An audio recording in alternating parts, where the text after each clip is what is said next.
When you file your proxy statement with the SEC, you also need to file a proxy card which shareholders will use to cast their vote. Today on Zippy Point.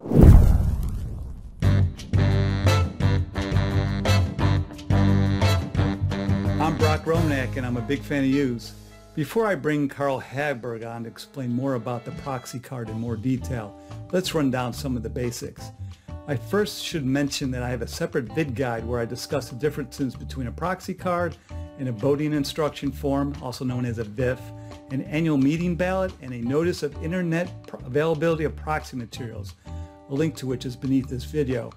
The upshot to those is that shareholders can use the first three of those to cast a vote, but not the fourth one, the notice of internet availability. There's often confusion about that. And the proxy card and notice of internet availability, those do get filed with the SEC. The notice gets filed as an additional soliciting material before the proxy gets filed in most cases, and the proxy card itself gets filed with the proxy statement. VIFs and annual meeting ballots do not get filed with the SEC. Anyways, see that video for more information.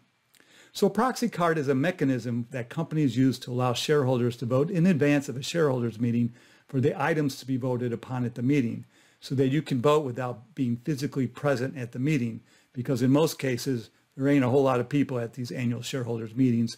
People have voted in advance. Technically, shareholders who execute the proxy card are giving authority and instructions to the persons listed on the card as their proxy about how their votes should be cast. Nearly all votes are cast in advance of annual meetings this way, so companies know well in advance of their meeting date whether the agenda items on their ballot will pass or fail in most cases. Shareholders who cast their votes via instructions on proxy cards are called record holders, also known as registered owners. Beneficial owners, also known as street holders, cast their votes using VIFs. Here's an example of what a VIF looks like from Lockheed Martin. What to disclose? The form of the proxy card is dictated by the SEC's Rule 14A4. The rule is pretty lengthy and it bears reading a few times so you can get to know it. So let's parse a real proxy card. This is Microsoft's latest as we go through the legal requirements of Rule 14A4. So at the top of the front side here, you see the basics, which company this is, when is the meeting, some language about this meeting date or any adjournments thereof. Sometimes companies use the language or any adjournments or postponements thereof. This is not required to do that, but it's smart to always include it so that the meeting chair has the latitude to adjourn the meeting. That's important if there's an emergency. Let's say you're having an in-person meeting and the part of the ceiling falls in where you're holding the meeting, or there's a disturbance, there's a protest, or for whatever, someone inside the room is misbehaving. Maybe you're having a technical problem if you're having a virtual meeting, or you might need to solicit more votes. The location, well, in Microsoft's case, it's a virtual shareholders meeting, so the location is a website address, the URL you see here. Oddly, Rule 14A4 doesn't require referencing the meeting's location on the proxy card, but of course all companies do. In comparison, here's Lockheed Martin's proxy card. So there's a mention of the physical location as well as instructions about how to indicate whether you're going to attend in person or not, when the deadline is for letting the company know, so that you will then get an admissions ticket. And they also let you know right now there's no cameras or cell phones permitted and you need to bring a valid ID. I should mention that there's another form of Lockheed Martin's proxy card that was filed by the company. This one is for employee shareholders who own shares by virtue of them being plan participants. So employees own Lockheed Martin stock through those plans, and the way the plans are designed, they can direct the plan trustee. There's pass-through voting to indicate how they want those votes that they own, the shares that they own under the plan to be cast. All right, going back to Microsoft's example, here's a statement about the proxy materials being available so that shareholders can learn more about the matters they're going to be voting upon. So in this case, the proxy statement and annual report are up on Broadridge's voting platform at proxyvote.com. This is almost universally on a proxy card because of Broadridge's role in all of this. That's in a separate video. Under Rule 14A4A1, a proxy card must indicate in bold-faced type whether the proxy is solicited on behalf of the company's board of directors. So you can see that right here on Microsoft's card. If the solicitation is other than by the board, this would be typically in a proxy contest where an outside group is trying to place their own candidates on the board. They're insurgents. The form must indicate in boldface type the identity of the persons on whose behalf the solicitation is being made. So in a third-party solicitation, the proxy card typically is a different color than the card used by management. So management's card is typically white, and then the insurgent's card will be blue, gold, or maybe green. Those are the most common. And this statement typically is near the top of the front side of the proxy card or in the middle. The SEC has proposed rules to enable insurgents to have their candidates on the same proxy card as a company's nominee. This is known as universal proxy, but the SEC's proposal has not been adopted, even though it was proposed a few years ago. However, there's been some private ordering here, meaning that some companies have added provisions to their corporate governance documents to allow for proxy, to allow for universal proxy. They got pressure from institutional investors, or they just thought it was a good governance practice. So these companies have universal proxy available to shareholders if they wanted to use it, but very few shareholders, I think only 2 so far, have actually used universal proxy under private ordering. The proxy card must identify, as I mentioned before, the persons appointed by the company as the proxies. This whole process is why this is called a proxy card. So this means that the shareholder who casts a vote sends the proxy in the vote, but what they're really doing is authorizing someone to cast the vote for them at the actual meeting. And the person, the proxy, that's the person that's authorized, it's typically 2 or 3 people, and their actual names are printed on the proxy card, and they're typically senior officers of the company, typically near the middle of the front half of the proxy with the language, each with the power to appoint a substitute. But you want more than one person, even though you have this power to substitute, because there might be a sudden unavailability at the meeting of someone to perform their duties. There could be a health issue, or they couldn't make it and you didn't have time to do the legal work to appoint a substitute. So you want that alternate, that second or third person to be there to actually cast the proxies that were collected for at the meeting. This whole layered of ownership and proxies, it can be a little bit confusing, but it's not that hard once you get into it. Well, it is hard, but I gotta say that, right? To appoint these people as proxies, the board has to take action in advance. So this is typically part of a big annual board resolution. The board acts upon annually to care of a bunch of proxy season stuff. Under Rule 1484E, a proxy card must provide, subject to reasonable specified conditions, that the shares represented by the proxy will be voted as the shareholder specifies. And then in the alternative, the proxy statement can provide those assurances, but it's typically on the proxy card. Under Rule 14A4B1, a proxy card may confer discretionary voting authority to the company's designated proxies if a shareholder doesn't specify as a choice on the matter. So most companies take advantage of this and get the discretionary voting authority for themselves. So what this is saying is that a shareholder has sent back in their proxy and they checked a few boxes, but they left some blank. The company now has the discretionary authority to vote cast those votes on those matters that weren't checked, how they see fit. So Microsoft mentions this twice, that they have a discretionary authority, and it's once in boldface as required by the rule. Rule 14A4C states the types of matters upon which discretion can be used. At the bottom of the front side of their card, Microsoft provides space for change of address or any comments. It's just a blank space. This isn't not required by Rule 14A4, but it's a smart thing to do, and sometimes you get some funny comments on there. If you bother to read those, you'll be busy. It's proxy season. As noted in this example, if you're holding an in-person meeting, you might want to add a box for shareholders to indicate whether they intend to show up in person at the meeting, so you can get a rough idea of how many people are expected to come. Of course, many companies have this a request for an admission ticket, and that there's a different deadline so that they really do know how many people are attending. So it depends on whether you typically get a lot of people showing up in your meeting. If you do get a lot, you want to kind of have a head count, so you make sure you have enough room, you have a sufficient people working the meeting to check IDs and get people in, and bag up the cameras. And if you're doing that, you're not allowing cell phones inside the meeting. You got to put them in bags. There's a whole check-in process. It takes quite a while. So it's good to know how many shareholders are coming, unless you're the kind of company where you only have 2 or 3 people a year, and then you don't have to worry about that kind of thing. Then at the very bottom here, the front side, Microsoft is telling shareholders to flip the card over to vote and to sign.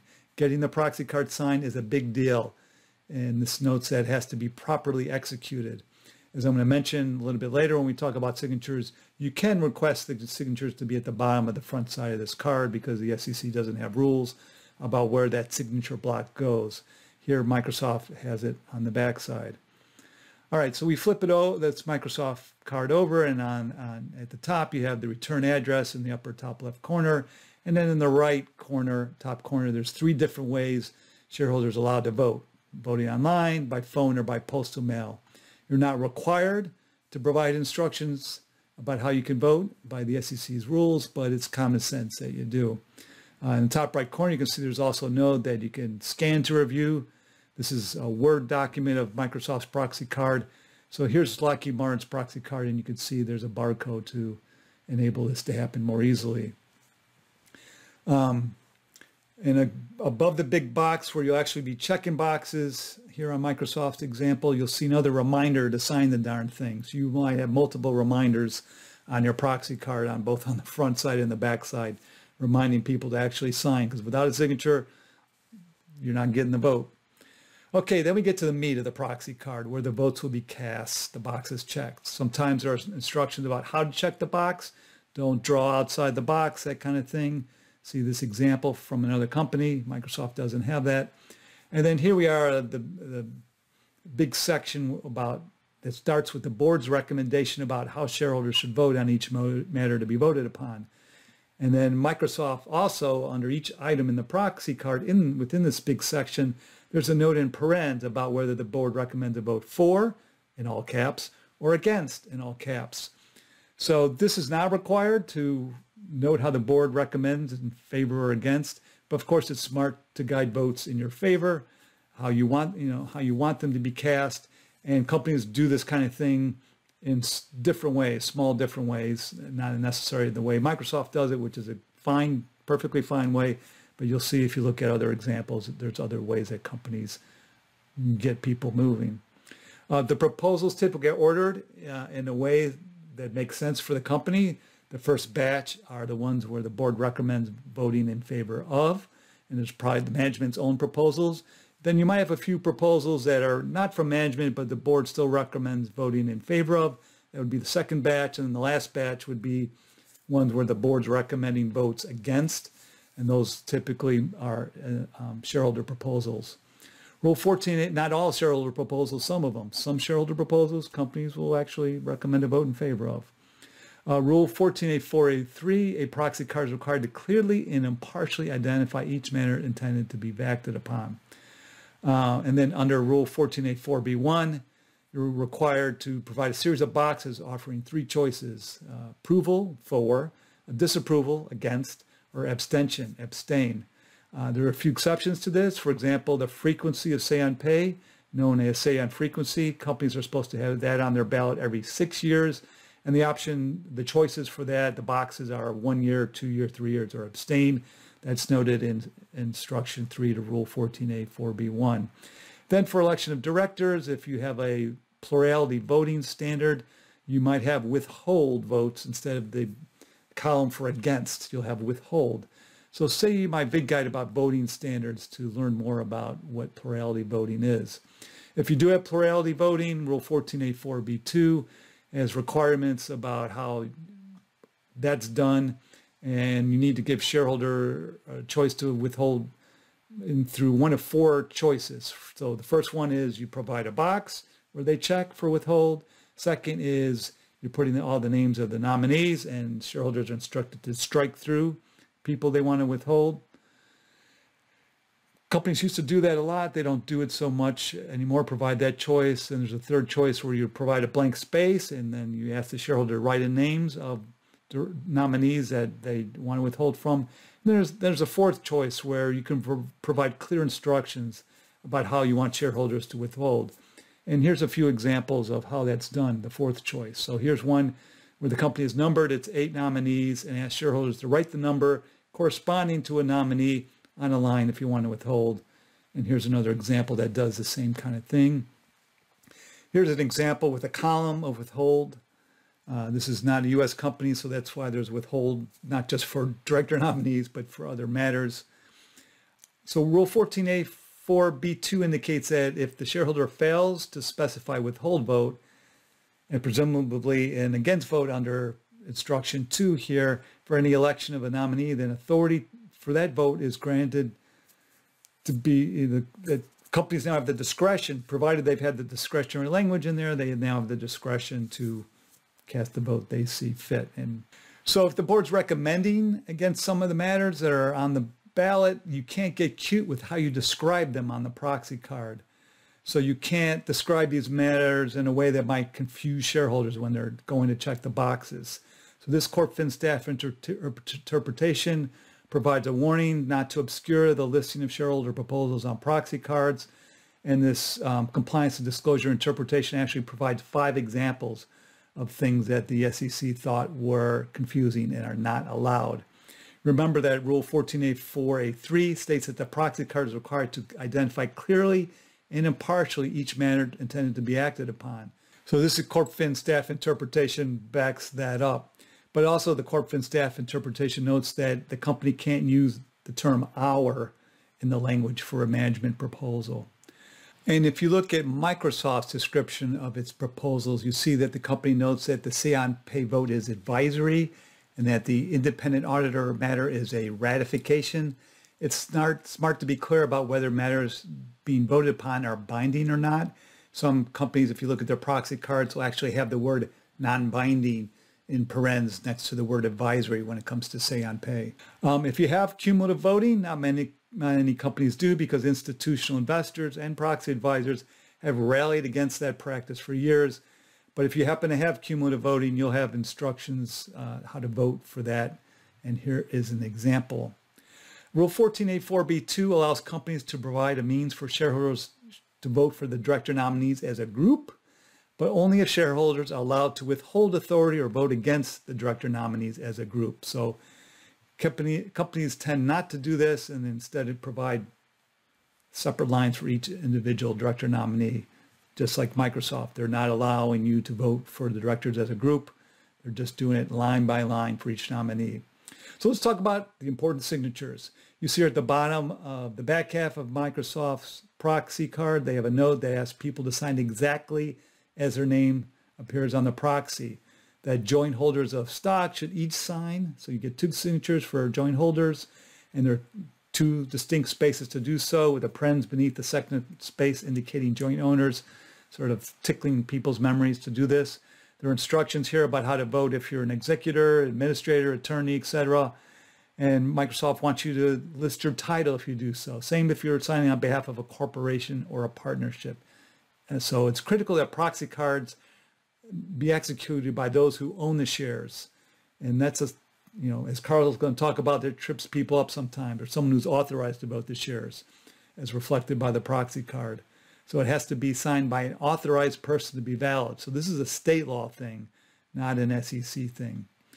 Here's Lockheed Martin's signature block as another example. As I mentioned earlier, this signature block is on the front side of the proxy card. So it's not underneath the boxes where you actually vote. It's on the other side.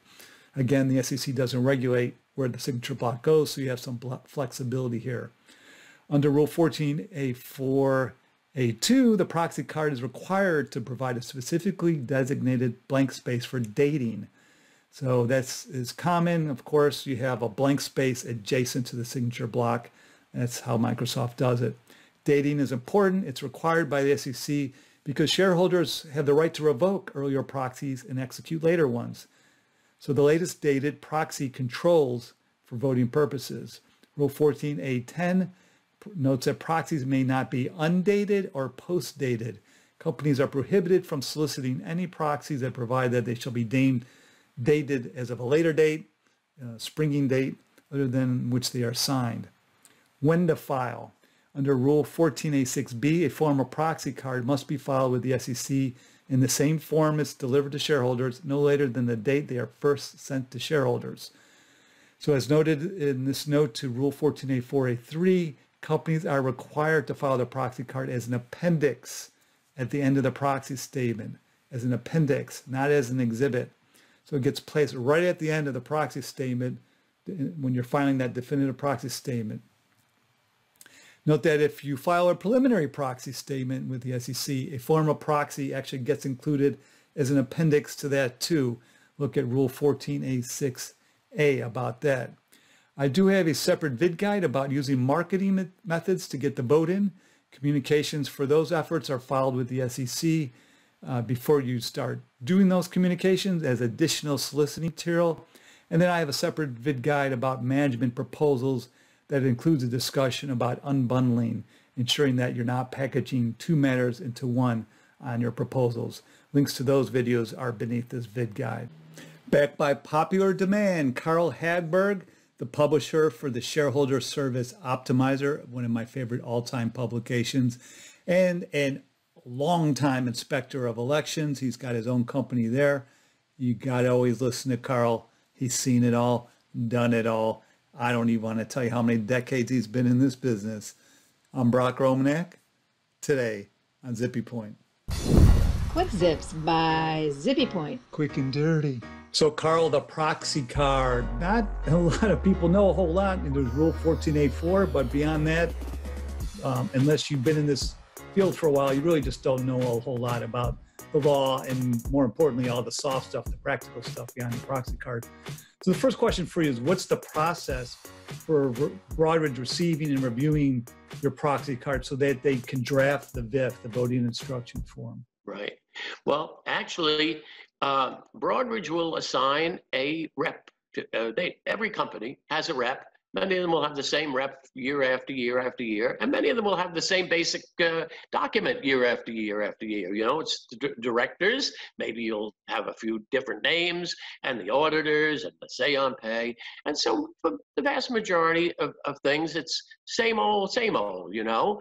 But you'll hand over your usually the company and its team will draft the text of the card, and then it comes to Broadridge to figure out how to squeeze this conveniently and neatly onto the card.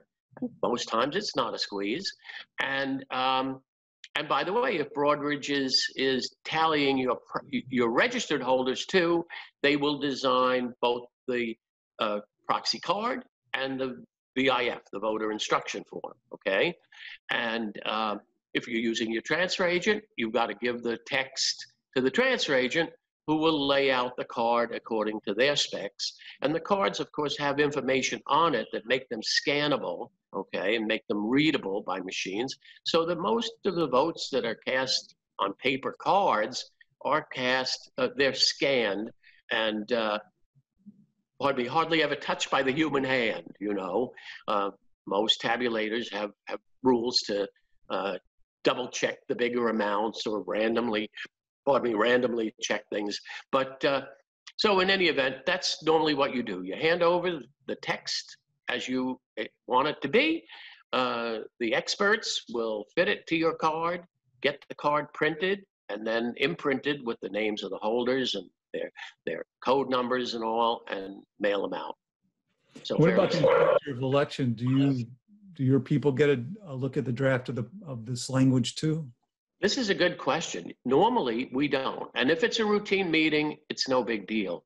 But if there's something different, okay, if perhaps you're having an adjournment, or perhaps you think you might have to have an adjournment, or you have some sort of an unusual proposal, or if you have a lot of proposals, it's a very smart thing to ask your inspector of election to take a look at it before you print it and approve it.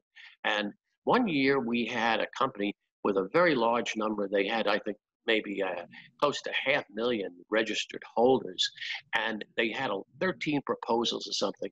And their transfer agent was putting the signature on the back of the card and the proposals on the front. And we said, no, this is no good, because you'll either have to scan every card twice to see that there was a signature there, you know, and many people will forget to sign, and they'll get thrown out. Have no signatures. So it is, so in the nick of time, the card got printed in a better manner, and so that the signature was on the same page as the proposals. So very, very important many times to have other people take a look at it. How do the instructions about how to cast votes look like? Is that something that's standardized by Broadridge on the VIF and the proxy card by the transfer agent, or is there sometimes differences that the company might make? Yeah, it's become pretty well standardized. Nowadays, most everybody, they've done away with the box that says vote for all, check this box to vote for all, and then to write in the name of exceptions. This isn't a good way to handle it. It's better just to have all your directors there with the for, against, and abstain box, or if it's plurality voting, the for, withheld, abstain box, and not fool with director exceptions where you'd have to write in names or numbers of people. And so just to have each proposal listed with the proper boxes next to each or under each one to check as you wish. And that's it. What about the instructions for people voting by telephone? How do those look like? Or what are common mistakes with them? Well, so the instructions for voting by telephone basically are on the card. They tell you, have your proxy in hand before you call, and make sure that you have a touch-tone phone and not a rotary phone. And then the instructions become pretty important. They've become fairly well standardized too by the bigger tabulators at Broadridge and the other transfer agent tabulators. But you do want to keep it simple. And happy day, say, if you wish to vote for all directors, press 1. If you wish to vote each director individually, press 2. And most people just press 1. But many people, I'm one of them, always press 2. And because I usually will withhold from one or more directors to send a little message of my own. And I know I'll have plenty of company, and it takes much longer if you have to vote on 13 directors and they read director number 1, and then you have voted for director number 1. If this is correct, press 1, and it takes you through quite a long. Telephone voting popularity has fallen off a bit. I will use it if I'm going to vote for all the directors and there aren't too many proposals. It's a quick way to be done, but the answer to your question is the instructions need to be short and sweet and simple, and that's it. And they need to have the flexibility.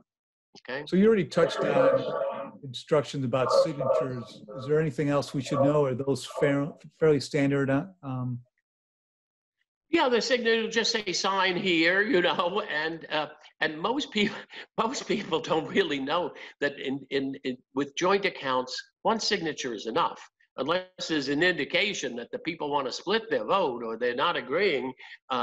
You don't need both joint tenants to sign, and we have very liberal things. An X is good. In Delaware, if you sign with an X, it's a legal signature, okay? If you sign with a pencil, if you sign with a rubber stamp. So most people don't go to great lengths. The stricter you try to be about giving people instructions on how to sign, it's like you're digging a hole for yourself.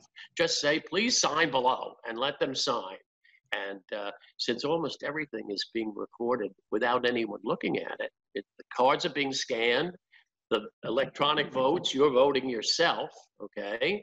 And so quibbling over a signature is usually not, it's nothing, it's a waste of time, unless it's a proxy fight. Then of course you start looking at the signatures very, very carefully.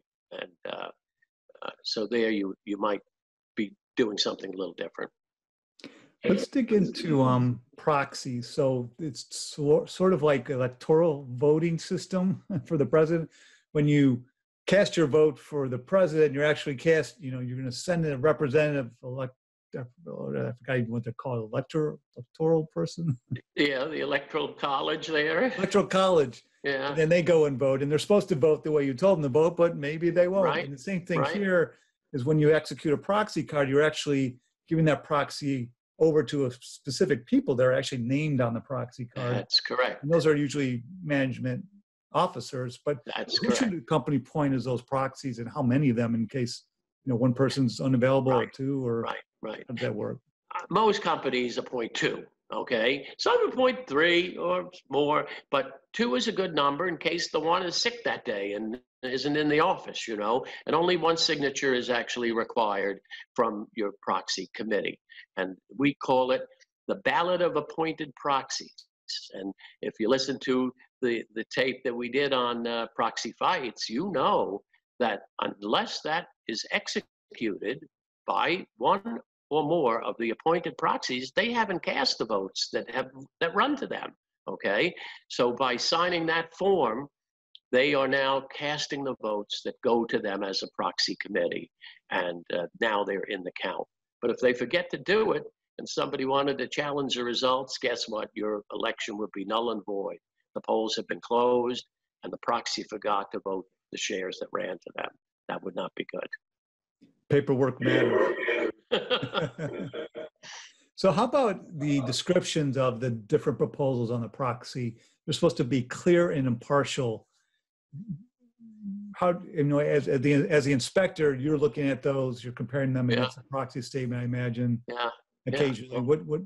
How do you feel? We'll usually see them after. But people have been quite scrupulous about this, I would say. The easiest thing is use short declarative sentences, just describe what the matter is that people are voting on, avoid adjectives and, just gratuitous descriptions. Just make it a forthright statement to elect 13 directors, to ratify the appointment of XYZ, to approve a shareholder proposal on the environment. You don't need to embroider the thing and try to summarize the whole. That's the worst thing to do. So very short, one sentence thing is usually all that's required to do this. And how should a company distinguish between management and a shareholder proposal on the proxy card? I think they should do this. So normally what they do, they have the first section, which are the company proposals, okay? And those directors and auditors and say on pay, et cetera. And sometimes they have a comp proposal or some other proposal that needs approval. And so they would come first, and then would come the shareholder proposals, and you would say, and it's perfectly fair and right to say management recommends a vote against. We recommend a vote for these proposals, and then you have a little set of the other proposals, and sometimes management will recommend for a shareholder proposal. So we recommend a vote for the shareholder proposal. Then you would have the ones we recommend votes against these proposals. Perfectly legit to do that. How about describing the shareholder proposals? So you're trying to describe those, as I noted in the earlier part of this Vid-Guide, the SEC staff has cautioned management about not doing that in a way that cuts against the grain of what the shareholder proposal means.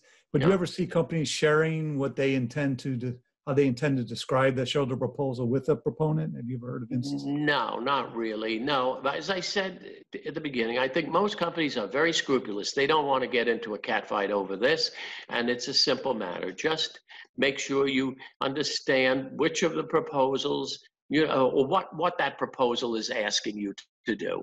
To file a report, or to create a report, or to adopt such and such a guideline, and keep it short and simple and non-judgmental. You're just describing what the shareholder is asking for in a few short words. So here's a tough one. How do you know that you might need to adjourn a meeting at the time you're actually putting together the proxy card and the VIF? Because you want them to have a checkbox about discretionary authority to adjourn the meeting. Can you talk to that? Yes, indeed. You should be very aware when you do this as to whether or not you may have to adjourn a meeting. For example, most merger meetings they'll have a box for you to check to authorize the meeting be adjourned, because sometimes you can't come up with the votes in 30 days time. You need a little extra time, okay? Proposals like, if you have a supermajority voting standard, 66 2/3, let's say, you absolutely need to have a possibility to adjourn.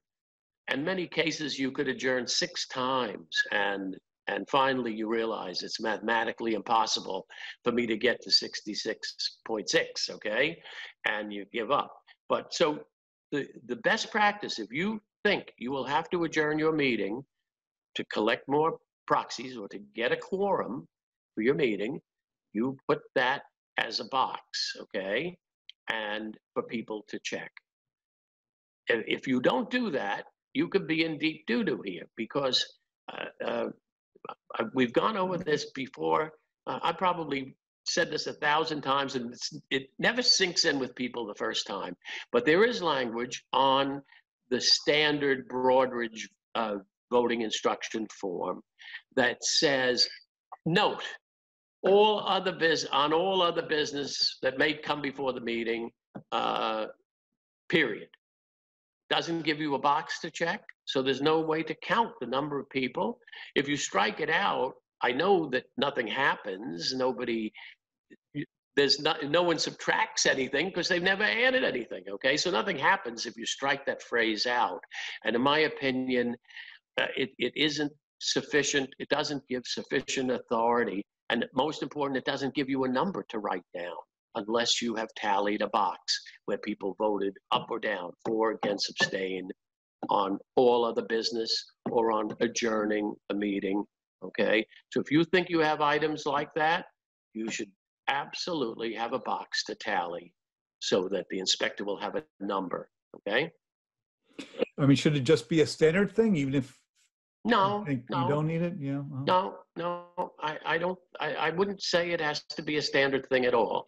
And then there are many people who won't do it. Many institutional investors will never check that box. They'll never give you like blank check authority to vote on all other business, okay?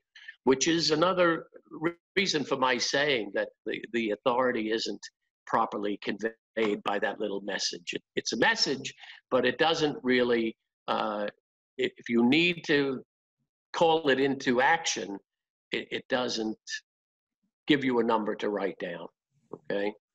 So, and I think there's 2 different things here. One is a checkbox for having the management has the discretionary authority to adjourn the meeting to solicit more votes or for whatever reason. And then another checkbox is this the same thing as having a checkbox to permit management to tally the votes on all other business? Is this? Yeah. And you'd only do that if you thought there would be a matter to come before the meeting. Don't forget, most companies don't allow other business to come before the meeting.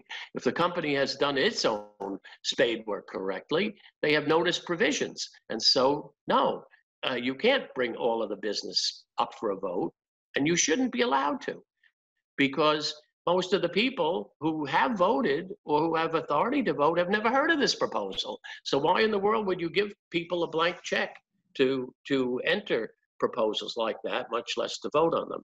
So most times you don't really need to worry about all other business. The other case would be if you've allowed those crazy floor votes, if you've allowed people, instead of filing a proposal and having it in your proxy statement, you think you're throwing them a bone by saying, all right, we'll let you raise this proposal from the floor. And then they think they have the votes to vote them down. And most times they do, because they have the proxy cards. And so unless somebody struck out the appointing language on a proxy card, you can vote all the registered holders as management wishes. But you don't have that authority on the VIFs because nobody has counted those votes, okay? I would think at this point in time, this day and age, that all companies would have advanced notice provisions for floor proposals in their bylaws, but Yeah, they do. Many of them do, and then they let them in anyway. Most of the geez. companies who let these people do it, are doing this. In all honesty, I'm not a lawyer, but I'm telling you, this is bad legal advice to tell people, forget your notice provision and let Joe Schmo come in and raise this proposal from the floor. Because I've been at 10 meetings where, unbeknownst to the company, Joe Schmo had done a great job of rounding up people in an exempt solicitation, and they had enough votes to vote directors off the board. Okay, and the company was stunned that Joe Schmo was able to pull this off. It's just bad. It's bad practice and bad governance. So they shouldn't even recognize that person to speak, or I guess they recognize them to speak, but when they indicate it's a full proposal, but say, your proposal is out of order. But they do it, and lawyers actually have been telling people, oh yeah, this is good, rather than having them put it on the card, and you have the votes anyway, which they have no way of knowing, by the way, and it's bad advice. Do not allow floor votes. It's like you think you're getting over on this poor, dumb proponent who doesn't realize you have all these votes in the bag. But guess what? You don't have all the votes in the bag that you may think you do. So don't go there. That's my advice. Don't ever go there. This stuff is not for the faint of heart. Thank you so much, Carl. That was great. Okay.